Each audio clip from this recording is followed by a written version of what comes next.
Welcome to the real world, and tonight's guests are political consultant and Conservative commentator Alex Deane, and our left in the corner, Peter Edwards, former editor of Labour List. I want to start tonight, Alex, talking about indoctrination in the nation's schools.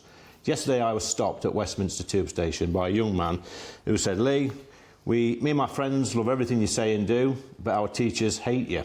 I'm thinking to myself, why is that? Why are teachers letting their children know their political persuasion? What do you think of that, Alex? I've got nothing against teachers being open about what their political views are. I don't expect them to hold it against the children they teach if they disagree.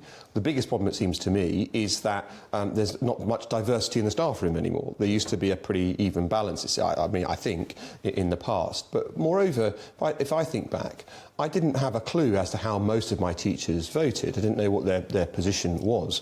On the other hand, when it came to political debates and the exchange of free ideas, you got a sense of where they were at. But it was positive. They would help you and they would teach you about what they thought, and sometimes you'd have a robust exchange. But no black mark if you disagreed.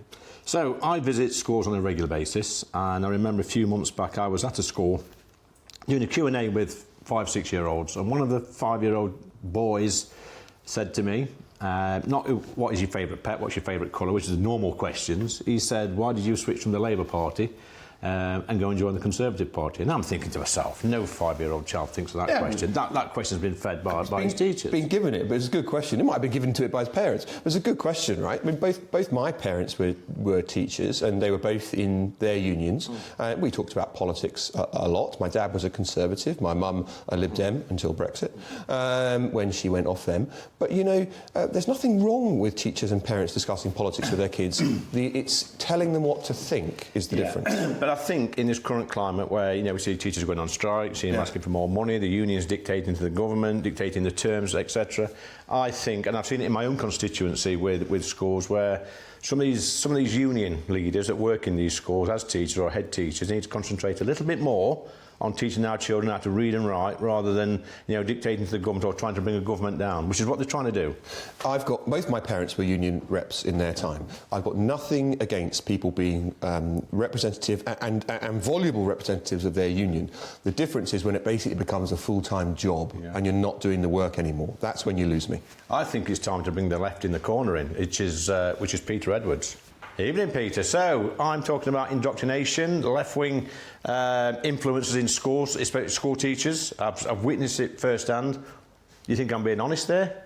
I think you're exaggerating to a certain extent. I don't think teachers should give party political views, so a question like, why have you, Lee, changed sides, I don't think is quite right. But of course, in the course of the school day and over months and years together, children take in and discuss with their teacher, just as I did, the world around them. So in my case, I remember talking to my teacher about things like cricket and TV quiz shows, but then as you get older, that develops into other things. So, for example, I went to school in the 1990s in a state comprehensive that was crumbling to a certain extent, just as it is today, 30 years on. And these things don't feel party political, but once you talk about the health of your school, the fabric of the structure, the funding of it, you get into political territory, and it's right that children have an understanding of that.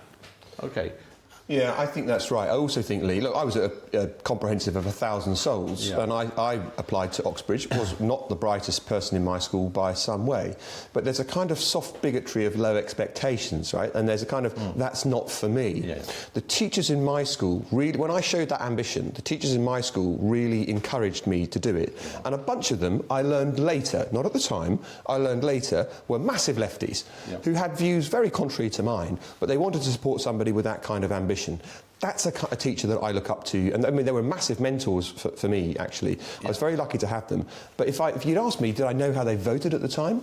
No clue. Well, this is it. I mean, when I was at school, many, many years ago, our school teachers were ex-soldiers and sailors and RAF men from the World War, and we didn't have a clue which way they voted. Their main aim in life was to make sure we could read and write when we left school to go to the big school, and that was it. It was as simple as that. I understand, but for some kids who are politically interested, as I was from an early age, the ability to... But what age there, Alex? Well, I was certainly... When I was in my early teens, I was interested in politics, and I wanted to talk about it with things, and the people I looked up to were teachers, and they were willing, and this is flattering and positive, and it's a good thing about teaching, to enter into discussion with me, including some people that had views completely opposite to my own, which were even then conservative.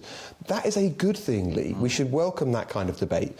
But the key is that they realise there's not an equality of arms. They don't hold it against you as a child if you hold a different view to them. Peter, the last 30 seconds for you. I think you're being a bit naughty when you say teachers are trying to bring down the government. Yes, there have been strikes this week, and of course, as a person from the left, I support those. But I think, as Alex I see teachers on the picket line saying Tories out, Tories out, Tories out. What does that say to you? First of all, I don't think a few protests are going to bring down the government. The government would be very panicky if they thought that. Secondly, there's a cross-section of views among teachers. And as Alex indicated briefly, not everyone in a union is a Labour voter. Well, I agree with that. I agree with that. What an interesting discussion that was.